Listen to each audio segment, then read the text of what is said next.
recevez le président socialiste du conseil départemental. Bonjour Jean-Luc Glaise. Bonjour. Parlons d'abord de la condamnation de Marine Le Pen.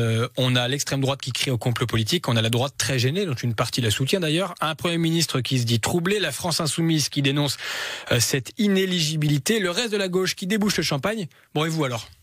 Écoutez, moi j'ai réentendu les propos qu'avait tenus Marine Le Pen en 2013, où elle indiquait que sa veste était immaculée, qu'elle avait une éthique et une morale, et que quel que soit le dérapage commis par une femme ou un homme politique, l'inéligibilité devait être impérativement requise, et notamment elle parlait de détournement de fonds publics.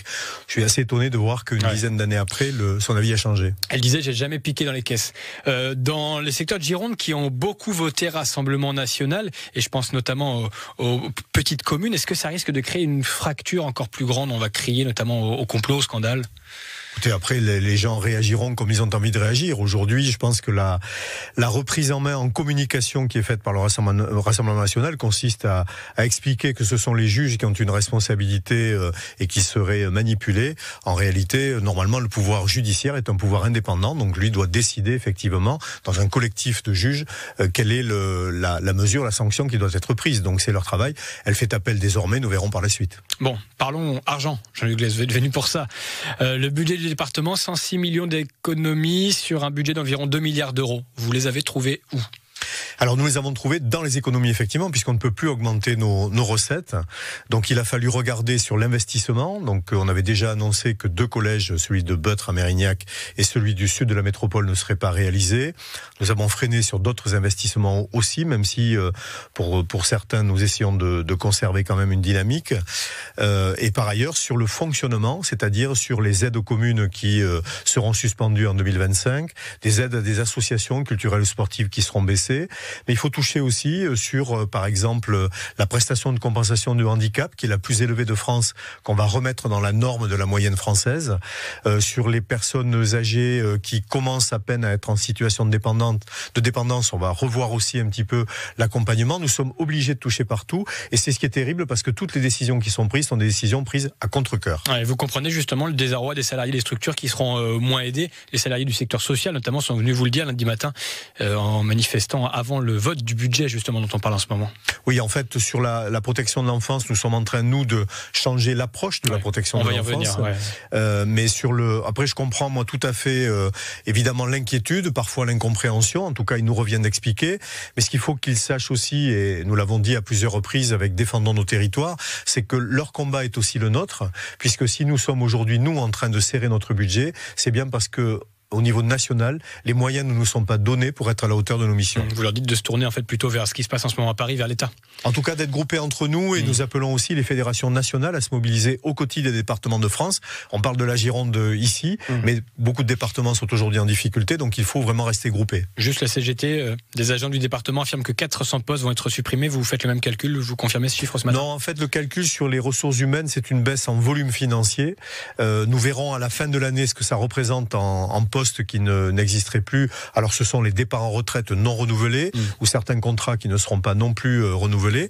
Mais à ce titre, je peux pas vous dire aujourd'hui le nombre de postes. On va avancer progressivement. Justement, le fait, c'est de travailler avec les représentants du personnel pour progressivement savoir dans quel métier, sur quel support les postes vont être éventuellement non renouvelés.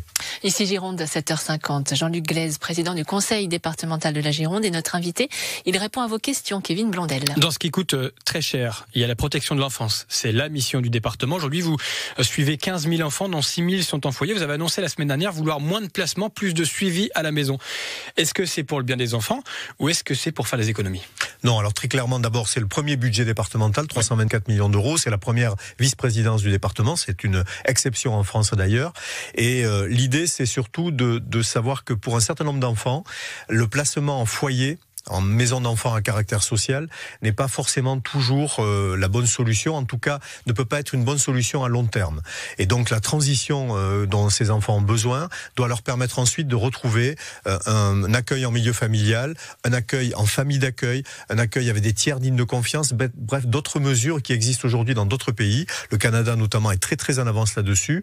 Et donc l'idée, c'est d'avancer dans l'intérêt supérieur de l'enfant pour faire en sorte qu'il y ait le moins de fractures de parcours possible, parce que ce sont des enfants qui sont déjà très bousculés au départ, et il faut faire en sorte qu'ils puissent trouver des milieux qui soient peut-être plus propices à leur accueil que ne le sont les maisons d'enfants à caractère social. Et il se trouve que ça coûte moins cher, et il se trouve qu'on manque de personnel dans le social. Oui, finalement, absolument. il se passe un peu ce qu'on fait dans l'hôpital aujourd'hui avec l'ambulatoire, quoi. Ce qu'on peut faire à la maison, on évite de le faire dans des structures, par exemple. Alors c'est pas tout à fait la même chose, parce que là c'est vraiment la question du bien-être de l'enfant dans un milieu plus familial. Et aujourd'hui, le rapport du Conseil économique, social et environnemental le dit. Je pense que le rapport parlementaire qui va sortir en fin de semaine le dira aussi. Il vaut mieux privilégier ce type d'accueil, des sorties positives de la protection de l'enfance, éviter que les enfants restent trop longtemps, et notamment en milieu collectif. Mais la défenseur des droits au niveau national dénonce déjà les délais de prise en charge pour les enfants en danger chez eux. En clair, on a tellement peu de place aujourd'hui que beaucoup restent à la maison au lieu d'être mis à l'abri. Dans ce contexte, réduire des places, c'est une bonne idée ? Alors on va relativiser, c'est pas on a quand même beaucoup de places, et le nombre d'enfants qui ne bénéficient pas pour l'instant de prise en charge est quand même très réduit. On estime à 300 à peu près en Gironde sur 15 000 enfants. Ouais, mais c'est 300 enfants en danger. Non. Alors attention, justement, il y a à peu près 20% d'enfants qui peuvent être en situation de danger, et 80% qui ont des carences de parentalité, des carences éducatives dans leur famille. C'est pas tout à fait le même sujet. Notre préoccupation à nous, c'est de prendre en charge tous les enfants qui sont en danger, et donc nous faisons avec le CEDEF un accueil inconditionnel, accueil d'urgence, qui nous permet de récupérer ces enfants et de les accompagner. L'aide sociale à l'enfance, un système à bout de souffle, titrait Le Monde en début de semaine. Vous avez peut-être lu, c'est une enquête en ce moment. Là, vous partagez ce constat ? Oui, tout à fait. Alors ça, c'est ce que nous déclarons et revendiquons depuis déjà un certain nombre d'années. Il y a aujourd'hui des manques en pédopsychiatrie qui relèvent de l'État, des manques en matière de protection judiciaire de la jeunesse qui relèvent de l'État aussi. Si l'État faisait sa part, nous pourrions assurer la totalité de prise en charge de tous les enfants qui aujourd'hui bénéficient de décisions. Dernier sujet, Jean-Luc Glaise, malgré toutes ces économies, vous annoncez un plan pour rénover les ponts en Gironde. C'est évidemment très coûteux. Pourquoi c'est nécessaire ? Alors c'est nécessaire parce que les ponts commencent à avoir une certaine durée de vie et presque une durée de limite de consommation, si je puis dire.